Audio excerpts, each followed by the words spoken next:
Друзья мои, здравствуйте, с вами Дина и канал Коллекция рецептов. Сегодня для вас еще один рецепт из серии блюд на праздничный стол. Будем готовить эффектный рулет из свинины с черносливом и орехами. Такое блюдо можно подать на стол как горячее или в качестве холодной закуски. Итак, приступим. Прежде чем заняться мясом, необходимо чернослив залить 3 ложками коньяка, виски или бренди. Не хотите использовать алкоголь? Залейте его кипятком на 5-10 минут. Кусок свинины у меня весом 800 граммов необходимо помыть и обсушить. Желательно использовать мясо с прослойками жира. Так готовый рулет получится более сочный и нежный. Разрезаем кусок мяса вдоль волокон по спирали так, чтобы в результате получился прямоугольник равномерной толщины. Главное, не спешите, делайте это аккуратно. Вот так из тонкого кусочка мяса можно получить отличный мясной пласт для приготовления любых рулетов. Накрываем мясо пленкой и отбиваем для того, чтобы не просто размягчить мясо, но и придать куску равную толщину. Если у вас не получается разрезать мясо в единый пласт, соберите его из нескольких отбитых кусочков свинины, а затем уложите их внахлёст друг на друга. Отбитое мясо необходимо посолить, поперчить, присыпать паприкой и натереть чесноком. Я использую сухой чеснок. В качестве ароматических специй и пряностей я взяла розмарин и тимьян, но выберите по вашему вкусу, а то и вовсе можно обойтись солью, перцем и чесноком. С того края, откуда будем сворачивать рулет, укладываем внахлёст ломтики бекона. Если у вас кусок свинины более жирный, то бекон можно не использовать. С чернослива сливаем коньяк и раскладываем его поверх бекона. Чернослив можно использовать целиком, как у меня, или измельчить на мясорубке или блендере, а затем ровным слоем выложить фруктовую начинку на мясо. Вместо чернослива можно взять курагу, вяленую вишню или клюкву. Сверху равномерно посыпаем грецкими орехами, предварительно обжаренными на сухой сковороде и измельченными в блендере в крупную крошку. И теперь, не спеша, очень аккуратно сворачиваем мясо с начинкой в плотный рулет.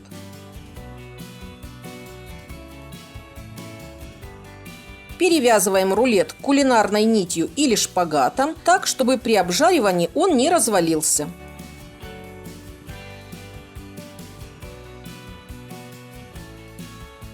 Лишние нитки срезаем. Вот такая плотная заготовка должна получиться.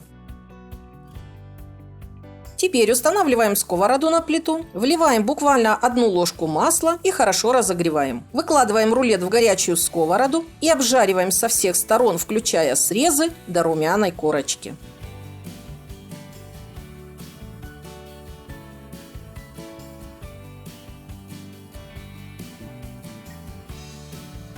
Обжаренный рулет выкладываем на двойной пергамент или фольгу и плотно заворачиваем.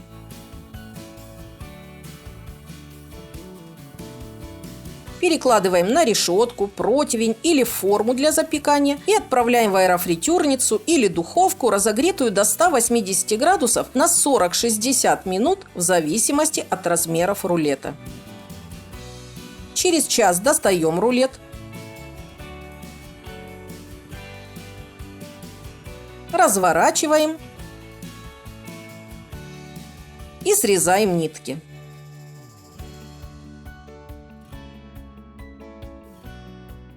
Отдельно смешиваем по 1 чайной ложке сметаны и томатной пасты и этой смесью обмазываем готовый рулет со всех сторон. Снова отправляем рулет в разогретую камеру и запекаем буквально несколько минут до золотистой корочки.